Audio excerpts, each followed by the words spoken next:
Hello everyone. In this video we're going to wrap up chapter 1 by learning how to use the definitions of trigonometric functions to derive the fundamental trigonometric identities. Here derive is of course is a word that has nothing to do with what you do inside an automobile. This is actually a form of proof that we utilize in trigonometry, and we will show that certain trigonometric equations are actually identities, meaning the left hand side and the right hand side are equivalent, and we're going to learn techniques for handling that. But in this section we're starting with the most fundamental types of identities. Those include the reciprocal identities, the Pythagorean identities, and the quotient identities. We're also going to learn about the signs as well as the domains and ranges of the trigonometric functions. We'll start with the simplest of all identities, which are the reciprocal identities. We've already hinted at these identities, and the first one we'll look at is the fact that the sine is the reciprocal of the cosecant function. So sine of theta is 1 over cosecant theta, and of course vice versa. These are reciprocal relationships. So sine is the reciprocal of cosecant, and cosecant is the reciprocal of sine. So why is it true? Well, as you know, sine of theta is y over r, which we can also, using a little algebraic trick, write it as 1 over r over y, and we know that r over y is 1 over cosecant of theta. Let's take a quick pause from the reciprocal identities so that we can recall a useful fact from algebra, which we'll be utilizing quite a bit in trigonometry. And that is, notice that if you divide one fraction like a over b by another fraction c over d, right? Notice that means the top fraction a over b divided by the bottom fraction, which is c over d. And of course we know that to divide two fractions we need to keep the first one, turn the division into multiplication, and multiply by the reciprocal of the second one. So we end up with AD over BC. Now, one very quick shortcut that is very helpful is to realize that what this means is the fact that when you have A over B over C over D, it's going to be this outer product AD right there over the inner product BC. So that's always good to remember. Now we said that the sine of theta equals y over r, and then we pulled a little algebraic trick there and we said that's the same as 1 over r over y. Let's see if that's true, because look, if you have 1 over r over y, that means 1 over 1, right, over r over y. Now when we do the outer product over the inner product, what do we get? We get y over r. So this is indeed true, and we'll use this kind of trick often, so it's good to be comfortable with this material from algebra. Alright, so that's why we were able to write y over r equals 1 over r over y, which is the same as 1 over cosecant of theta, because that's what we know cosecant of theta to be.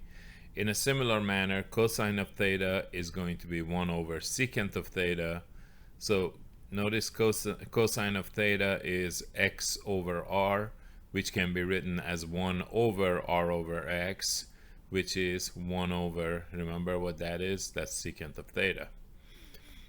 We do that with tangent of theta, which is 1 over cotangent theta, to show that, notice that tangent of theta is equal to y over x, which is 1 over x over y, and we know that x over y is cotangent of theta.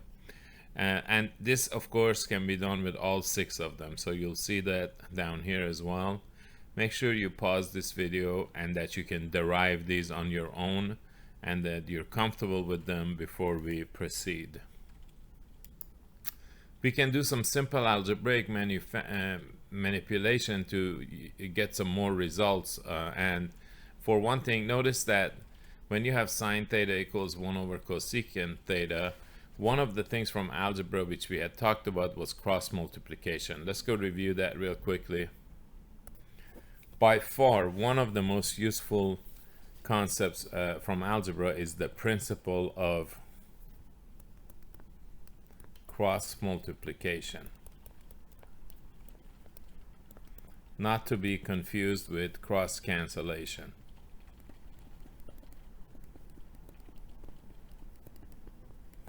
And basically it says that if a over b is equal to c over d, then the so-called cross products AD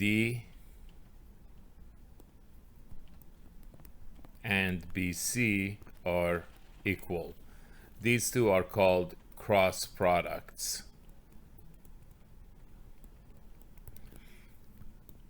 All right, now, well, each of them is called a cross product, right? And they happen to be equal. Now, why is that true?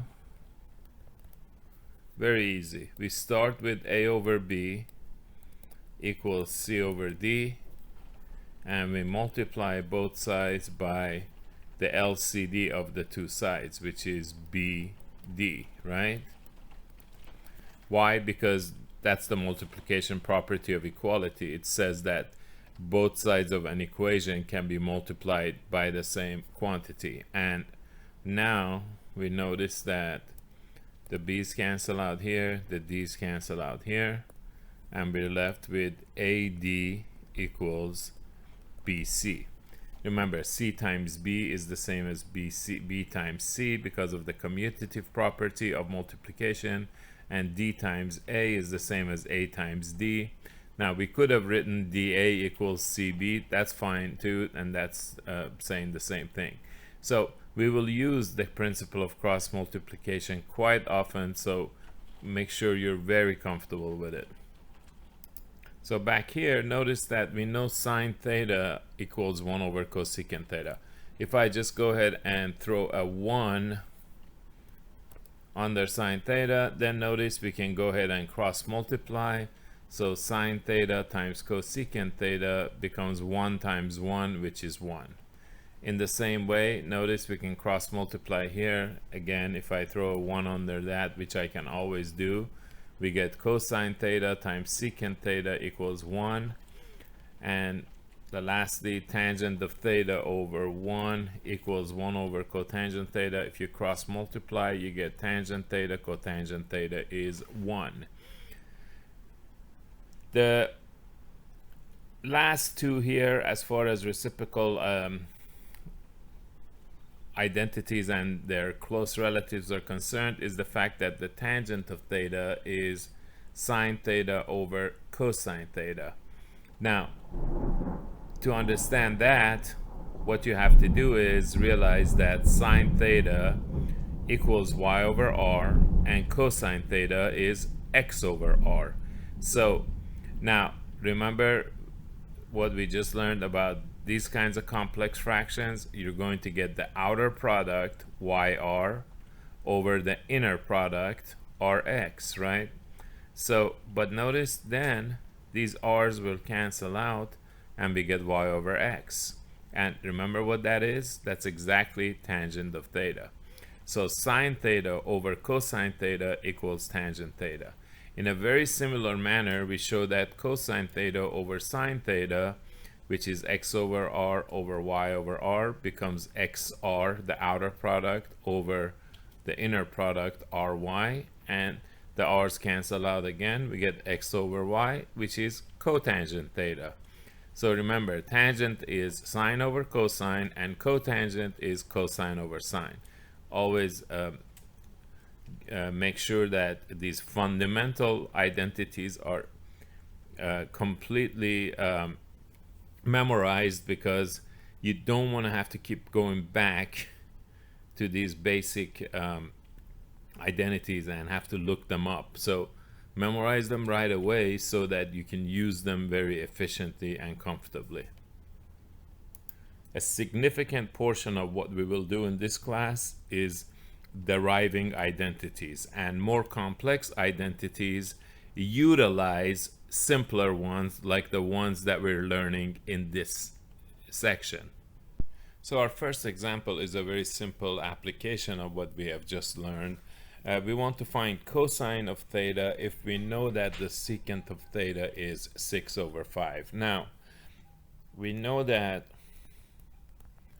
cosine of theta is 1 over secant of theta because they're reciprocals of one another. So it's going to be 1 over 6/5. Now, if I throw a 1 under that 1, I get a fraction over a fraction. In other words, we get the a over b over c over d format, which, as we know, is going to give us the outer product over the inner product. So we get 1 times 5, which is 5 over 6. All right. So that's a very quick, simple application. Here's another similar one. Find the sine theta if you know that cosecant theta equals negative square root of 12 over 3. Now, we also know that sine theta equals 1 over cosecant of theta. So it's going to be 1 over negative square root of 12 over 3. I can write the top as 1 over 1, then I can utilize the outer product over the inner product shortcut. First, I notice that we have positive divided by negative, which is negative, so the overall sign is going to be negative. And on the top we'll have 3, and down below we'll have 1 times square root of 12, which is square root of 12. We already took care of the sign, right? Now, you usually don't want to leave problems like that. You want to simplify further if possible, and you definitely want to rationalize any denominators. So first of all, I noticed that 12 is a composite number which has a perfect square factor hidden inside it, namely 4. I can write it as the square root of 4 times the square root of 3, which becomes 2 radical 3, right? So I can say that's negative 3 over 2 radical 3. So all I have to do to rationalize now is to multiply top and bottom by square root of 3. So notice that we end up with negative 3 radical 3 on the top. Down below we have 2 times, remember, square root of 3 times square root of 3 is like square root of 3 squared, which is just 3. All right, so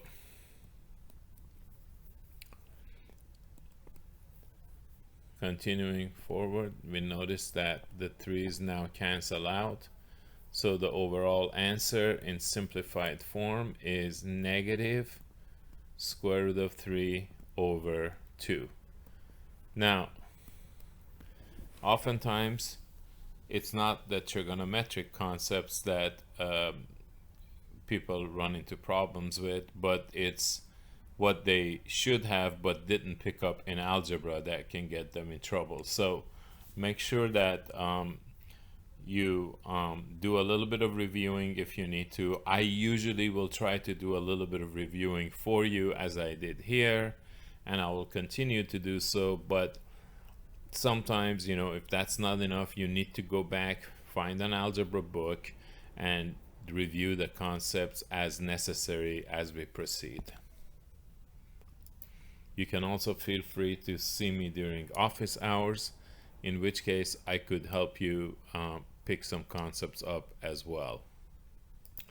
Now, in our last video, we got a little head start on this in as far as what signs of various trigonometric function values are going to be in various quadrants, and we'll just really do a complete analysis of that at this point. And notice that here we have all the different possibilities. We can have an angle alpha, which is a first quadrant angle, or we can have an angle like beta, which is a second quadrant angle, or one like gamma, which is a third quadrant angle, or one like sigma, which is a fourth quadrant angle. Now, in the first quadrant, notice that at any point on the terminal side of an angle, which is a first quadrant angle, the x value of that point is going to be positive, the y value is positive, and remember, the r value, which is the distance between the point under consideration and the origin, is always positive. So we have this scenario to remind us that in the first quadrant, x and y are both positive. In the second quadrant, notice that in this quadrant, the x values are negative, but the y values are positive, right? In the third quadrant, both x and y are negative, and in the fourth quadrant, we know that x is positive, but y is negative. Again, in all four quadrants, the r value for a given angle's terminal side will be positive. So, because it's a distance that we have defined it as. So also remember the basic definitions of the trig functions. So we can see, for example, that sine of theta in the first quadrant will be positive, right? Because it's y, which is positive, over r, which is positive. Positive over positive is going to give us positive. In the second quadrant, sine will still be positive because the y value in the second quadrant is still positive, and r is of course positive, so we get positive. In the third and fourth quadrant, notice that the y values are negative. So we're going to get negative values divided by positive r values. So negative over positive is negative. That's why those are both negative. Now, remember, cosecant is just the reciprocal of sine, right? So whatever signs sine has, the reciprocal function cosecant of theta is also going to have. So that's a quick shortcut to get all those values. Now for cosine, notice that cosine is going to be positive in these two quadrants, right? Because in these two quadrants, the x value is positive, and cosine is x over r, so we know r is always positive. So positive over positive will give us positive. So that would be in the first and fourth quadrants. Notice cosine is positive in the first and fourth quadrants. Now, in the second and third quadrants, the x value is negative. So we're going to get negative divided by a positive r value. So negative divided by positive will give us negative in both of these quadrants for cosine. So in the second and third quadrants, cosine will be negative. And this is not something you want to stress about memorizing. Just you want to visually understand this, then you can just crank out this table like it's nothing, right? It's very simply. All right. Tangent, of course, is x over y, right? So think about that. In the quadrants where both are positive or both are negative, we're going to get a positive tangent value, right? So that means in the first and third quadrant, see, tangent is positive in the first quadrant and third quadrant. And in the quadrants where the x and y have different signs, we're going to get negative divided by positive or positive divided by, well, actually we're dealing with tangent, so positive divided by negative or negative divided by positive, in both of which cases we'll get a negative answer. So that's why in the second and fourth quadrants tangent will be negative, right? And cotangent, of course, will have the same signs as tangent because it's just 1 over tangent. And reciprocals always have the same sign, remember that. So same for cosine and secant, right? So in the same quadrants that cosine is positive, namely first and fourth, secant is also positive. And in the same quadrants that cosine is negative, namely second and third, secant is also going to be negative. All right, so for this problem, we want to determine the signs of the trigonometric functions of the given angle in standard position. Now, we're not interested in finding the actual ratios. Remember, we don't want the actual values of the trig functions. We just want the signs, right? That's SI, G, and S. So for 89 degrees, notice that we're still in the first quadrant, right? So in the first quadrant, we know that the sine is going to be positive because it's y over r, so positive over positive. Cosine is going to be positive because it's x over r, and that's positive over positive. So is tangent because it's y over x, right? And so all three of those are positive. That means the reciprocals are also positive. So for 89 degrees, all functions, all trig function values are positive. How about negative 200 degrees? Well, let's see where that ends up. So we start here and we start moving this way. That's negative 90, negative 180, negative 200 will be in the second quadrant, right? So since it's in the second quadrant, we know that the x value is negative and the y value is positive. So we know that, for example, sine of negative 200 degrees will be positive over positive, so that's going to be positive. The cosine of negative 200 degrees we know is going to be negative because cosine is x over r, and x here will be negative divided by a positive r, so we know that that's going to be negative over positive, so it's negative. The tangent of negative 200 degrees is y over x, so positive over negative, so it'll be negative. And of course, we know that if the sine is positive, that means that cosecant will also be positive. If the cosine is negative, we know that that implies the secant is also negative. And if the tangent is negative, we know that the cotangent of negative 200 degrees will also be negative, like so. All right, so how about 320 degrees? Well, starting here, remember that's positive, so we start moving in this direction. So we know that from here to here is 90, 180, 270. So if I went all the way, that would be 360. So 320 is somewhere in here. So it's in the fourth quadrant, right? In the fourth quadrant, the x values are positive, the y values are negative. So we know that, for example, the sine of 320 degrees, which is y over r, is going to be negative over positive. Remember, r is always positive. So negative over positive is negative, so that'll be negative.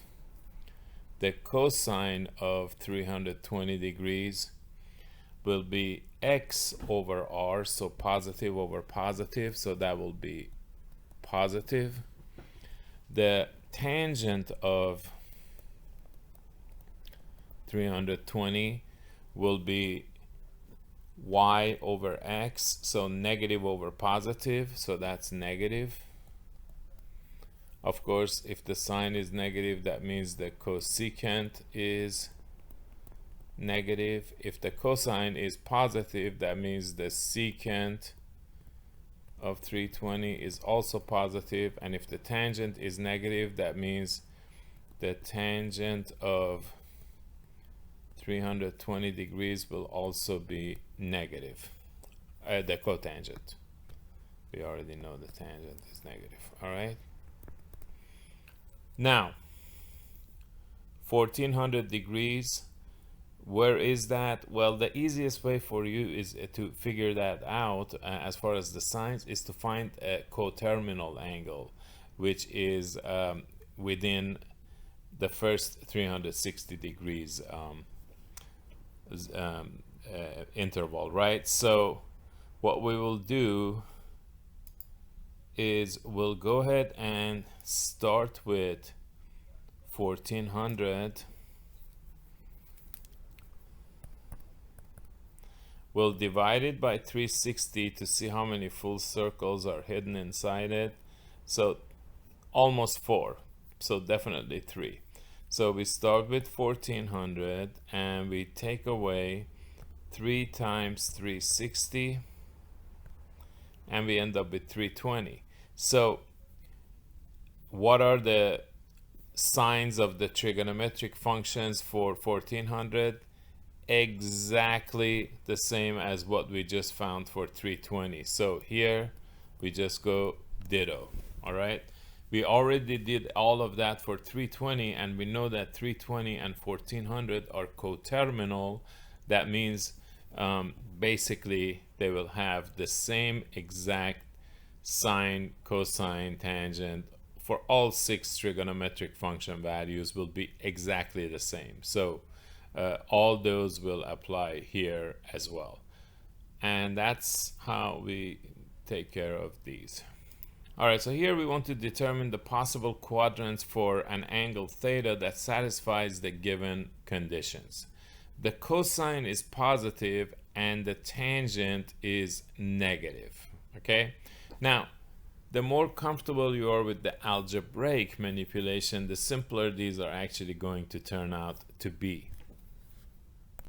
All right, so notice that in this one we have that the cosine of theta is positive and tangent of theta is negative. So given the relationship we know about between tangent and sine and cosine, we know that tangent of theta equals sine theta over cosine theta. Now the tangent is negative, right? Now sine, we don't know in this case what the sine of the sine is yet, but we do know that the cosine is positive, so like so, right? So how can this happen? Think about it. A negative number is some kind of a result divided by a positive number. The only way this could happen is if this result is negative. So this means the question mark here, which is the sine of theta, is going to be negative. Okay, so now we're dealing with a scenario where the cosine is positive and the sine is negative. Remember that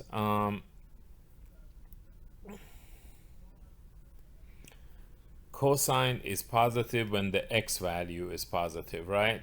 So this can only happen in quadrants 1 and 4, right? And this sine is negative when the y value is negative. So this can only happen in quadrants 3 or 4, right?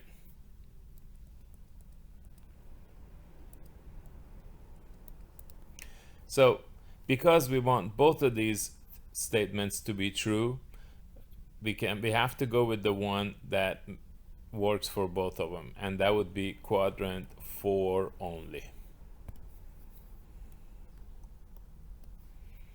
So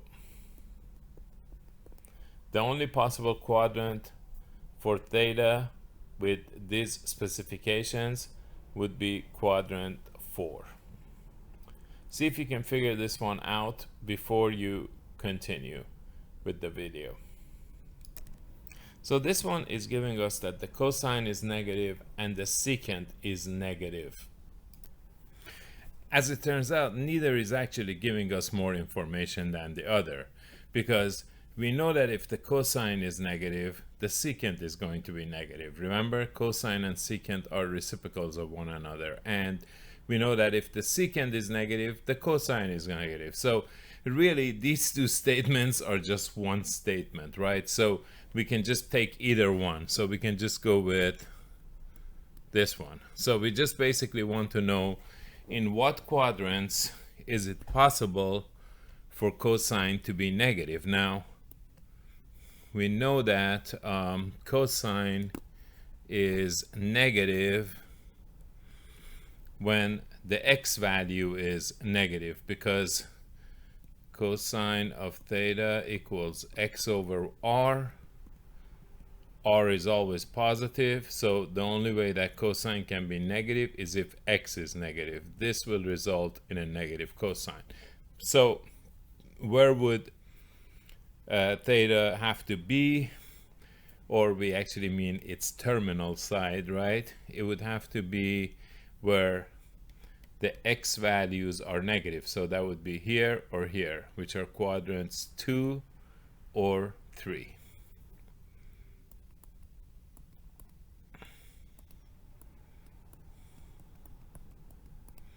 Like that. Okay, so that's how you handle problems of this type. They're just really making sure that you understand the concepts when they ask questions like this.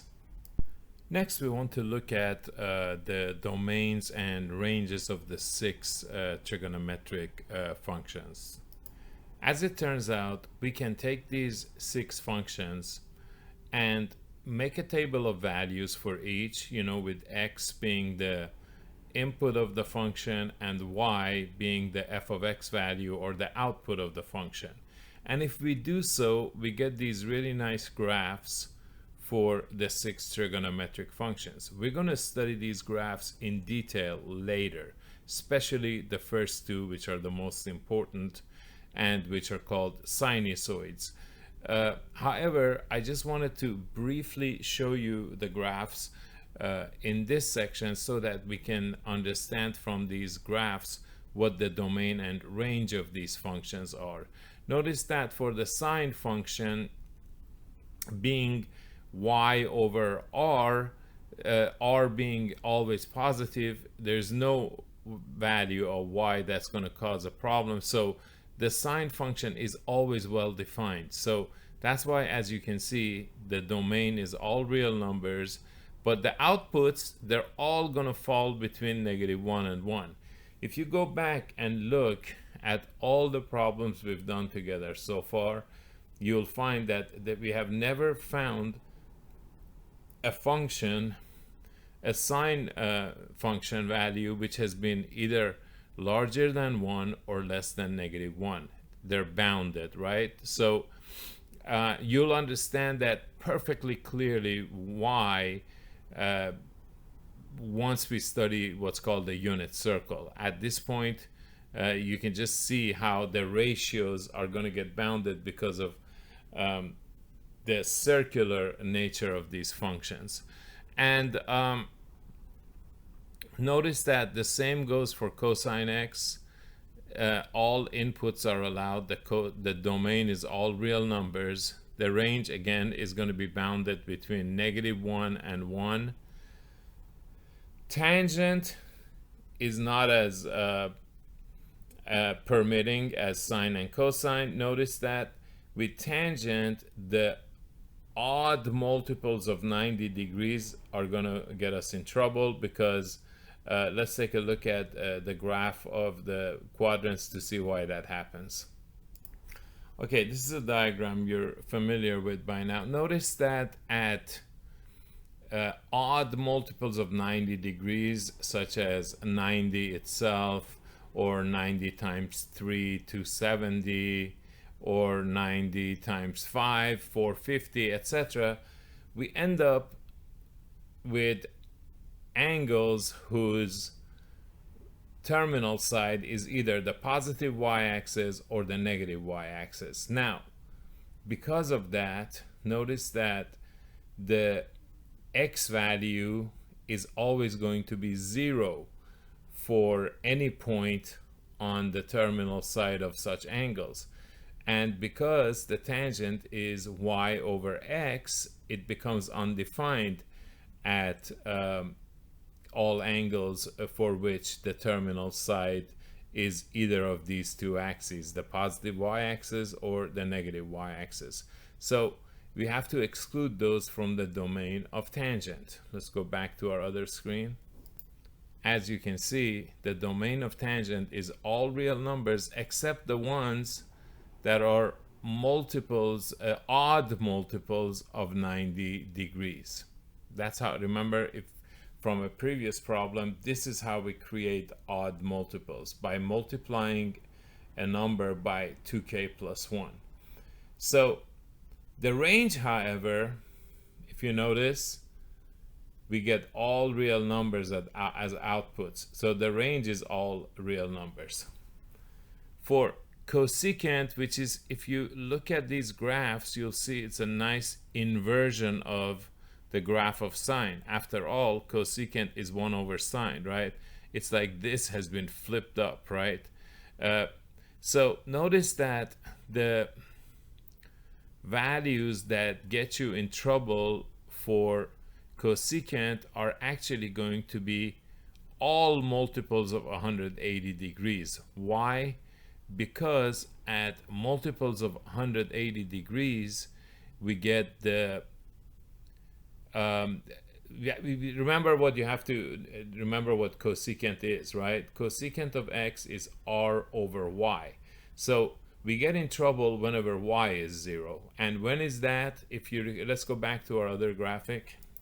Notice that the y value would be 0 for points when the terminal side of an angle is either the positive x-axis or the negative x-axis. So, and that for all multiples of 180 degrees, whether positive multiples or negative multiples, we're going to end up either here or here. And at both of those locations, if you pick any point, you realize that the y coordinate of that point is going to be 0. That's why cosecant is going to be undefined at multiples of 180 degrees. So for the domain, we say all real numbers such that they are not multiples of 180 degrees, integer multiples of 180 degrees.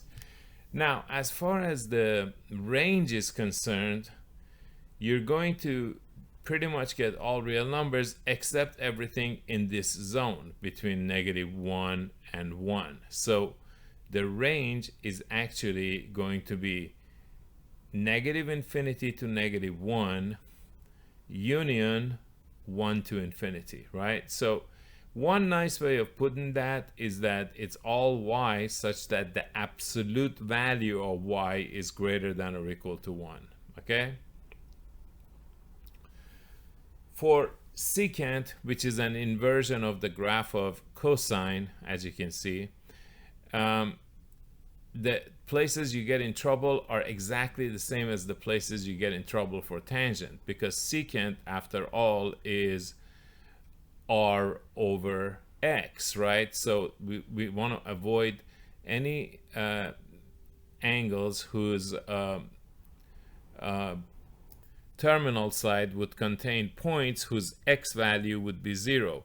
And if you remember, those are odd multiples of 90 degrees. So we have a very similar domain, in fact identical to the domain of the tangent function, and the range is going to look very much like the range of the cosecant function. So all y values whose absolute value is greater than or equal to 1.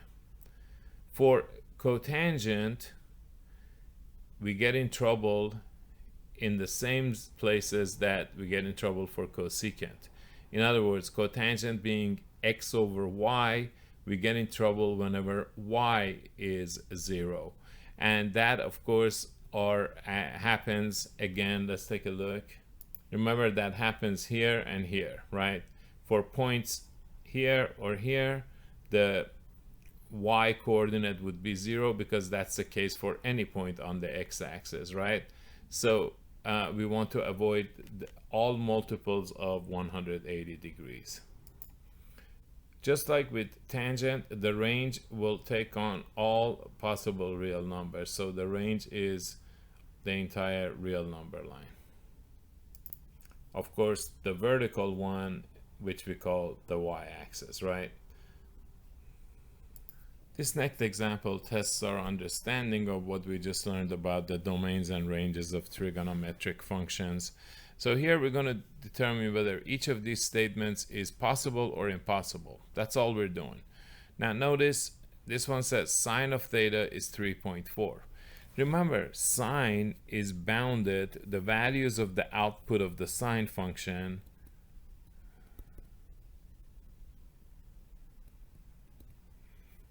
are so that they are bounded between -1 and 1. Okay, one way of saying that is that the absolute value of the sine function is less than or equal to 1. Okay, now, so is it possible for an angle to have a sine which is 3.4?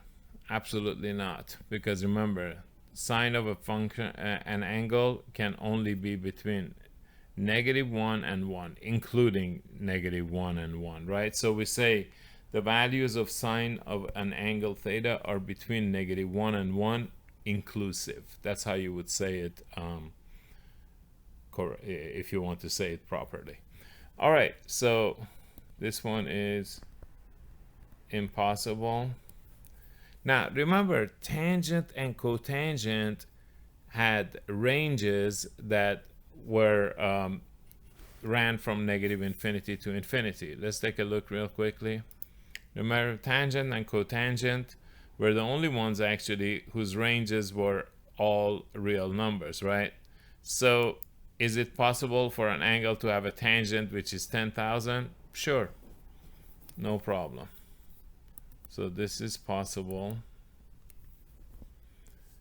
All right, this one, we want to know if it's possible for cosecant of an angle to be -0.5. Let's take a quick look at the range for the cosecant function. Notice that for the cosecant function, the outputs are either greater than or equal to 1 or less than or equal to -1, right? So if we go back, think of this. Is this either greater than or equal to 1 or less than or equal to -1? No, it's not. So this is in the restricted zone between -1 and 1, which the outputs of cosecant cannot be. So this one would be impossible. All right.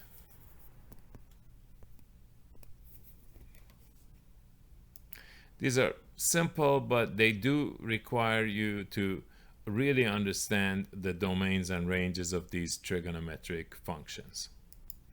All right, so for this next example, we have an angle theta, which is in quadrant 2. Of course, that means its terminal side is in quadrant 2. And the sine of theta is 2/3. We want to find the values of the other 5 trigonometric functions. So let's take a quick look at this angle visually. We know that it's in quadrant 2.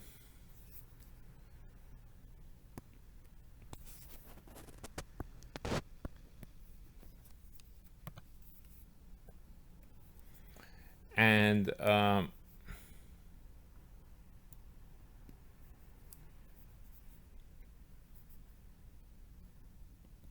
it'll look something like that. We know in quadrant 2 the x values are negative and the y values are positive. So that's just a preliminary result for what we have. So one possible way that this scenario could look is like this. Notice that we can consider, we know that sine theta is y over r, right? So we can consider 3 to be the r and 2 to be the y, right? So this is how it could look. Now we need to find the x value here, which we can do using the Pythagorean theorem. So first we're going to find the actual length of this piece, and we'll adjust for the location by knowing that it's in quadrant 2, so the x value is going to be negative. So first we will set up a Pythagorean equation.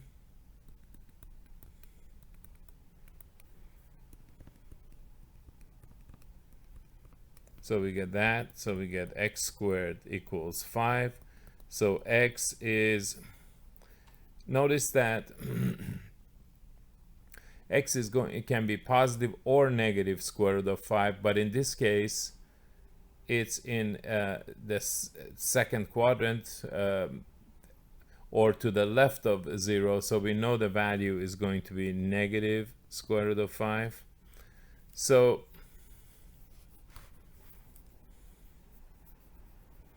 we are ready to find the trigonometric functions for this particular angle theta.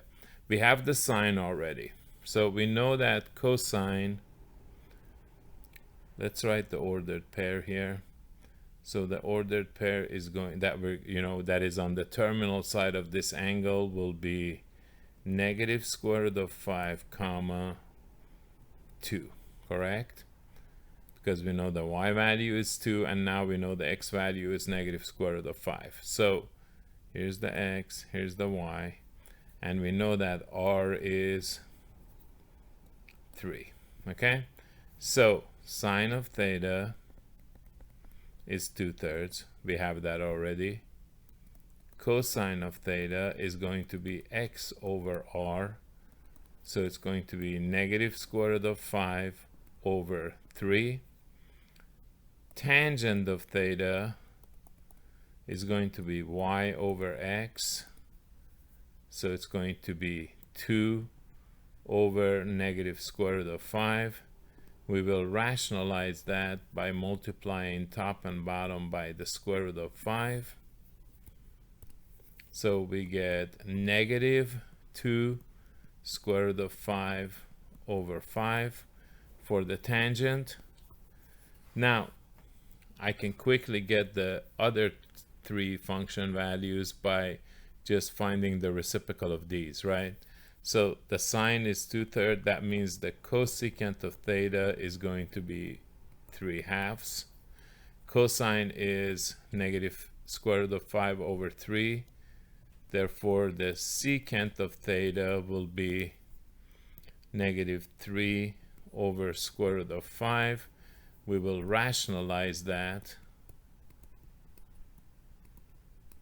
So we end up with the secant being negative 3 square root of 5 over 5. And finally, the fact that the tangent is 2 over negative square root of 5 implies that the cotangent of theta will be, it'll be easier if we find the reciprocal of this. That way we don't have to rationalize again. So which is going to be negative square root of 5 over 2.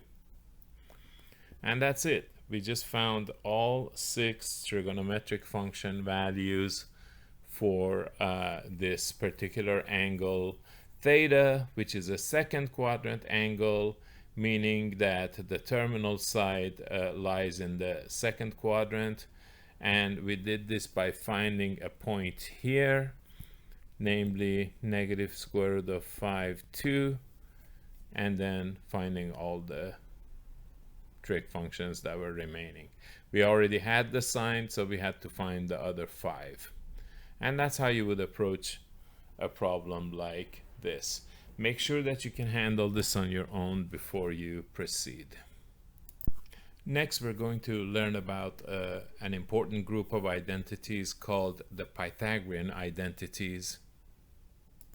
We'll establish 3 Pythagorean identities. Together with the reciprocal identities, they basically build the foundation of everything we're going to do with identities. So we're going to be using this the rest of the term. So we want to make sure that we learn these really well.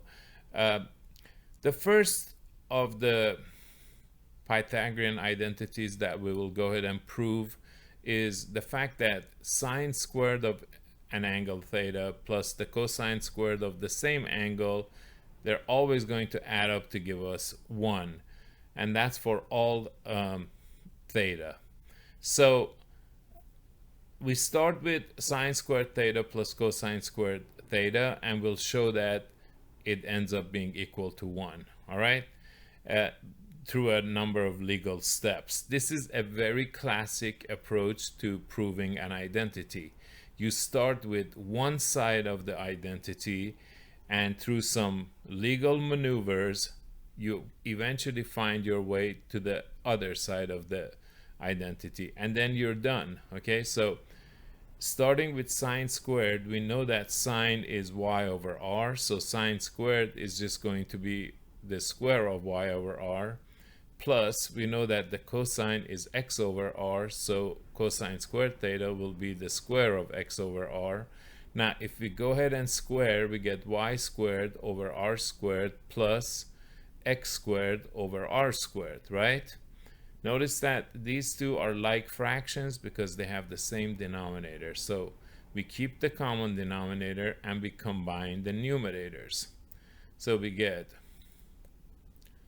y squared plus x squared equals well, over r squared. But remember what y squared plus x squared is, right?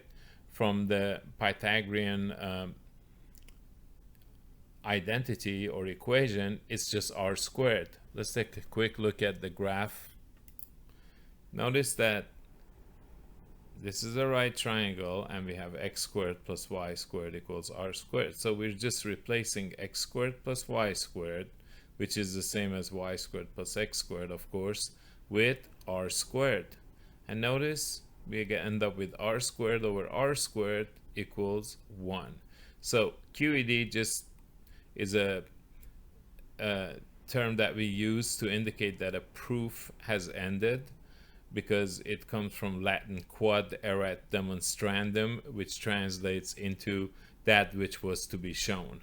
It used to be utilized because sometimes mathematicians would skip a lot of steps, right, when they did proofs, and sometimes the reader didn't realize that a proof has ended, so they came up with this idea to show that the end of a proof has arrived. So if you didn't understand what happened, go back and read it again, type of thing. So but it's a very common commonly used acronym, I guess. Okay, so now we can use two identities that we proved earlier to prove these other versions of the Pythagorean identities, together with the result we just reached, which was that sine squared theta plus cosine squared theta equals 1, right? So to prove this first one, let's go ahead and start with the left-hand side. And what we're going to do is we're going to rewrite tangent squared theta using this fact. So instead of tangent theta, we'll use sine theta over cosine theta.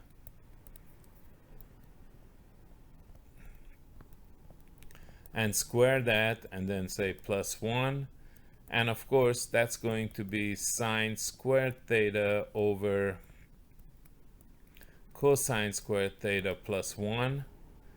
Now we can throw a 1 under that and go ahead and combine those two fractions by finding a common denominator. A very, very common practice in trigonometry, so become very comfortable with that. So notice that this one is already cosine squared theta, so we don't need to do anything. That doesn't change.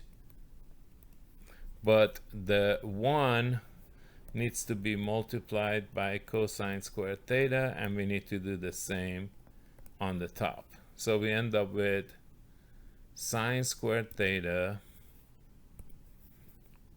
plus cosine squared theta over cosine squared theta. Remember that sine squared theta plus cosine squared theta we just proved on the previous screen is 1. So we get 1 over cosine squared theta, which is the same as, of course, we know that 1 over cosine is secant, so 1 over cosine squared is secant squared theta. And remember, that's what we were trying to prove. We were trying to prove that a tangent squared theta plus 1 equals secant squared, and that's exactly what we did. Okay, so at this point we can say QED, and we are done with that. So this next identity we can prove using the exact same technique, but I'm going to show you a different approach just so that you can expand your horizons. What I'm going to do this time to prove this one is I'm going to start actually with sine squared theta plus cosine squared theta, which is a previously established fact, right? Anytime you prove something, you can use it from that point forward. So now I notice that I'm trying to get to cotangent squared, but I have cosine squared. So I notice that if I divide by sine squared, I'll end up with cotangent squared. So that's what we'll do. We'll take this identity and we'll go ahead and divide both sides by sine squared theta.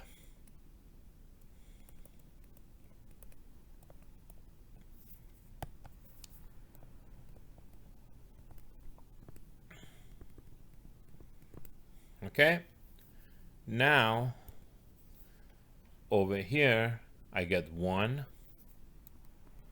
Now from this identity I know that this is going to be cotangent squared theta, and I know that 1 over sine theta is cosecant theta, so 1 over sine squared theta will be cosecant squared theta. So we're done.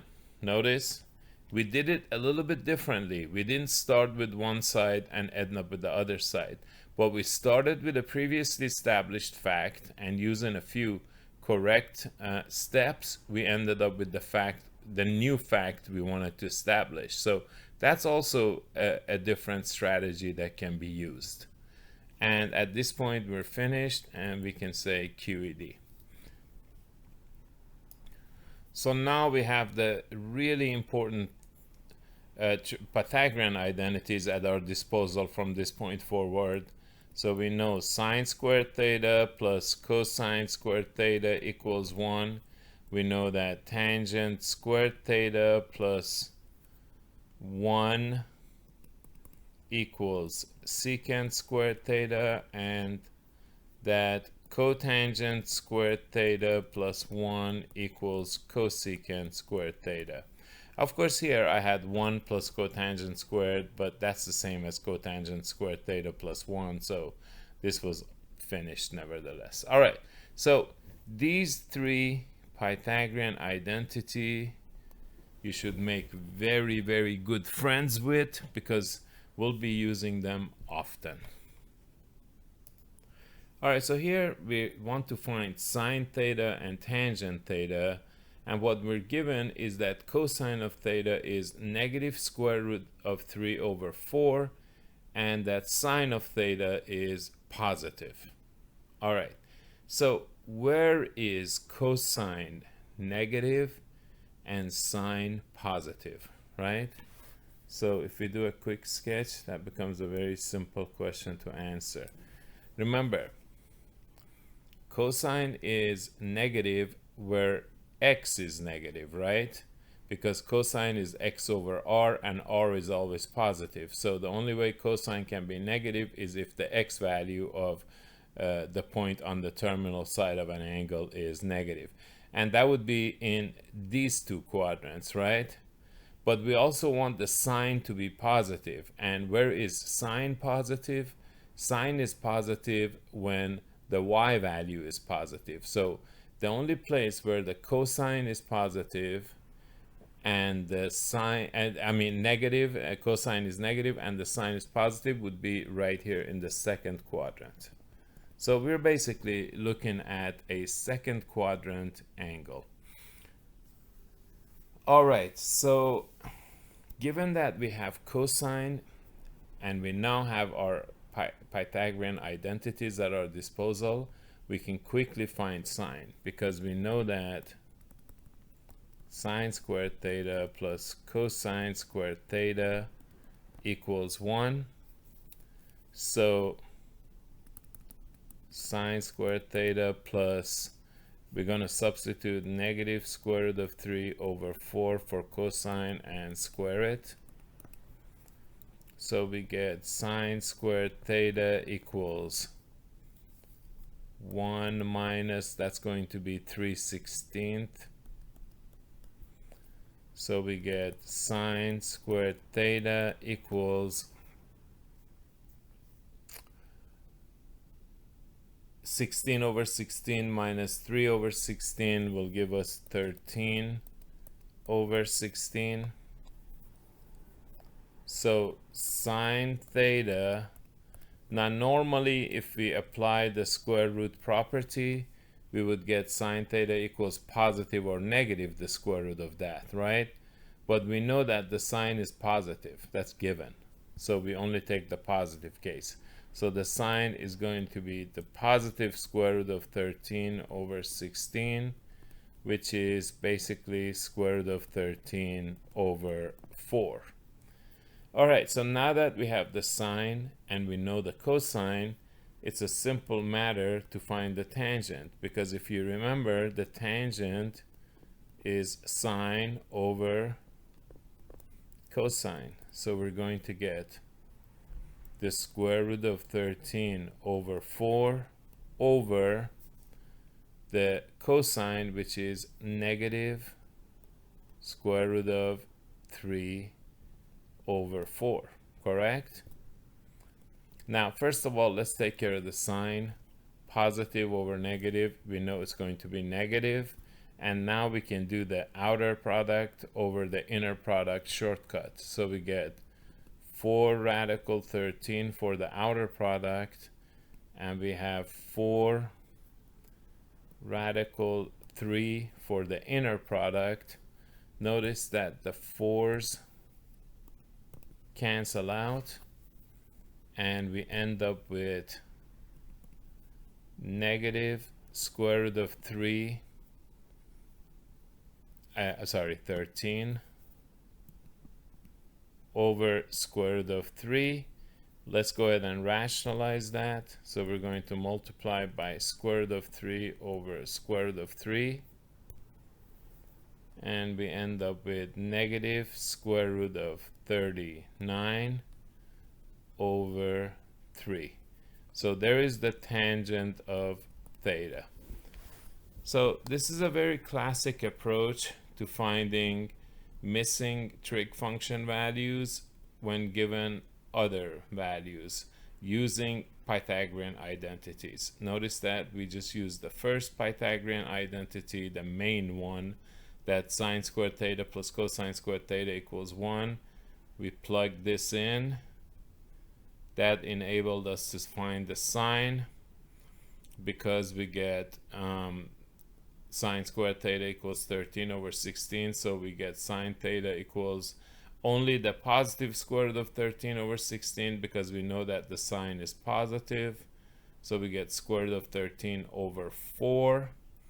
And then given that we now know the cosine and the sine, we can just use this identity that the tangent is sine over cosine to go ahead and find the tangent.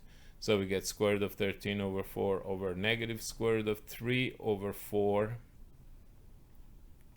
And then we took care of the sign, that's negative. Then we'd use the outer product over the inner product trick. That gave us 4 radical 13 over 4 radical 3. The 4's canceled out. And then we just simply rationalize to end up with this final answer. So make sure you're comfortable with that before we proceed. Before we move on to another example, I wanted you to see how we can actually solve this one and figure out those values, trig function values, in a graphic manner as well. So as we discussed earlier, given that the cosine is negative and the sine is positive, we know that this is going to be a second quadrant angle, because cosine is negative when the x is negative and sine is positive when y is positive, and the only place both of those happen, meaning x is negative and y is positive, is in the second quadrant. So if I just set up a second quadrant angle in this manner. Now we know that cosine of theta equals negative square root of 3 over 4. So we can consider the x value here to be negative square root of 3 and 4 to be r, right? So the first thing we need to do is we need to find the y value for this point here. We already know the x value is negative square root of 3. So we use the Pythagorean formula. So we get y squared plus, remember, I could bring in the negative, but I actually just need the length since I'm using the Pythagorean formula. So square root of 3 squared equals 4 squared. So y squared plus 3 equals 16. So y squared equals 13. Therefore, y equals the square root of 13. Now we know that y is positive, right? So we don't need to write plus or minus, because we already know it's going to be positive. So there it is. So we know that the y value is the square root of 13. Okay, and once we have that, we're ready to go ahead and find the sine of theta, which is going to be y over r. So it's going to be square root of 13 over 4. Let's go back to the previous page. Remember, the sine was square root of 13 over 4. So we got exactly the same result. The tangent of theta is going to be y over x, which is y, of course, is square root of 13. And x is negative square root of 3. Again, we rationalize by multiplying top and bottom by square root of 3, and we end up with the tangent of theta equals negative square root of 39 over 3. So notice, again, let's take a quick look at what we had before. See, negative square root of 39 over 3. So exactly the same value. So which method should you use? Makes absolutely no difference. It's mostly a personal preference. Some people find this easier, but I personally find them equally easy and equally satisfying, really. So it's completely up to you which method you use. The other one is probably a little bit more algebraically involved, but really both are equivalent in their efficiency and strength. We started with this method because we were trying to apply the Pythagorean identities which we had just learned. All right, so here we want to find sine theta and cosine theta given that tangent of theta equals 4/3 and theta is a third quadrant angle by utilizing Pythagorean identities. So here the usage of the identities is mandatory given that it's requested. So all right, so when we have tangent, it's very, very important not to fall for this error, okay? Because sometimes students say, oh, isn't tangent equal to sine theta over cosine theta, so therefore you have 4/3, so 4 is sine theta and 3 is cosine theta. Of course, you know that's completely incorrect because sine theta cannot be larger than 1, nor can cosine theta. So this approach you stay away from. That's completely incorrect. So the right approach, of course, you could set it up graphically, and that's a different scenario, and that could work out okay.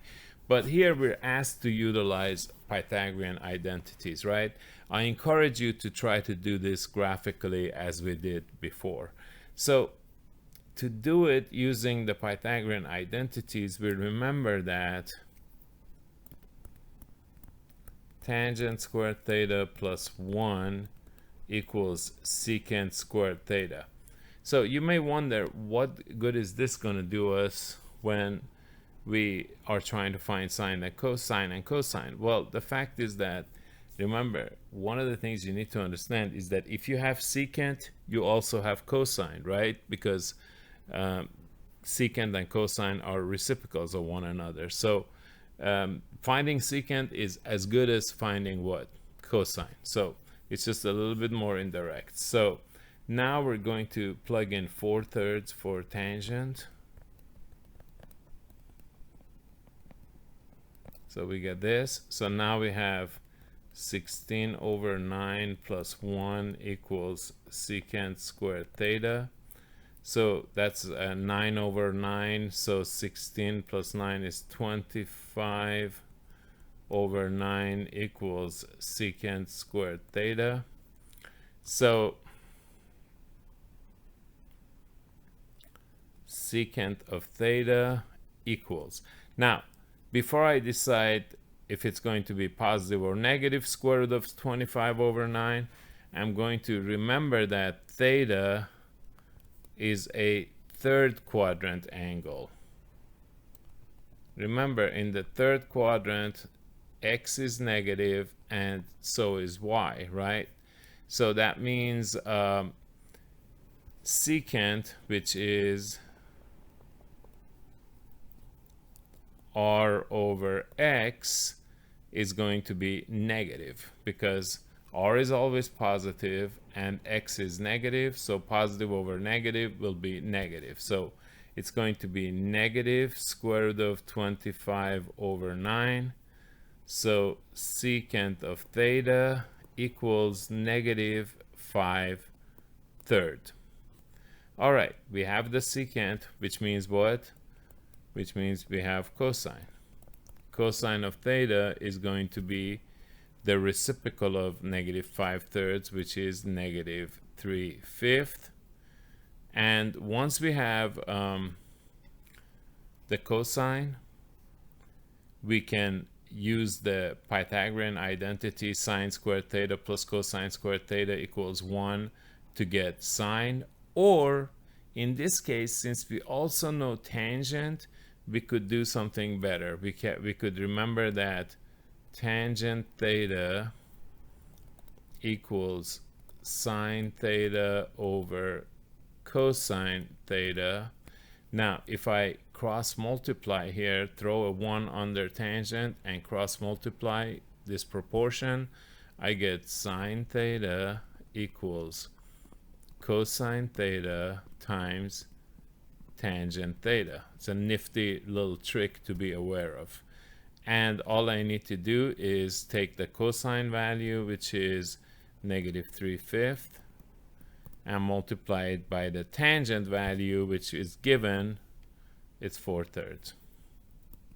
This is much easier than having to use the Pythagorean identity again, right? We already used it once, so we followed the directions, but at this point we can go ahead and utilize this technique. All right, so now we notice that the 3's cancel out. So for the sine, we will get -4/5.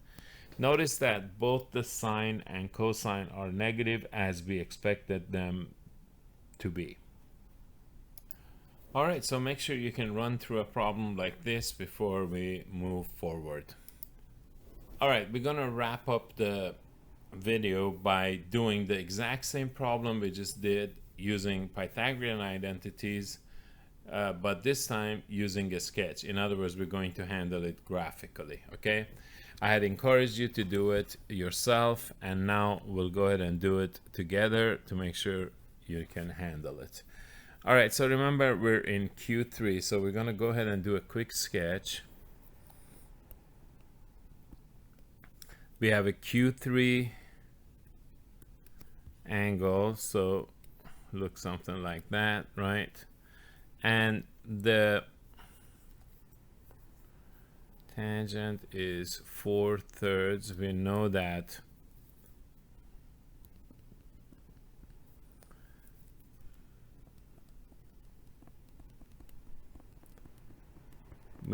is y over x, and in this quadrant we know that they will both need to be negative, so we know that the y value will be -3 and the x value will be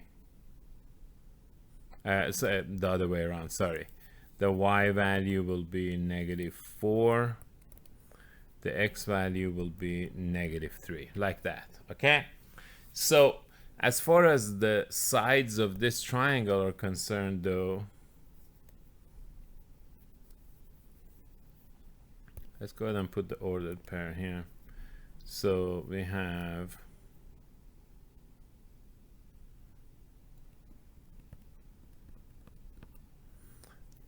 that ordered pair, and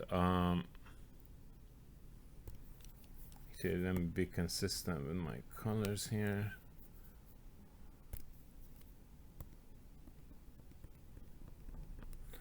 All right, so now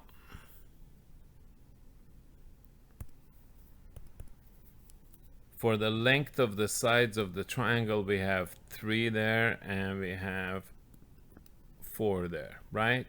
So we need to find R, and we can do so. You may even recognize that as a 3, 4, 5 triangle, but if you don't, just set it up. 3 squared plus 4 squared equals R squared. 9 plus 16 equals R squared. So R squared equals 25. Therefore, R is 5. Remember, R is always positive. So, all right. So now we are ready to find the ratios that we need. So sine of theta is going to be y over r. Now y we know is -4. That's x, that's y. Over r, which we now know is 5.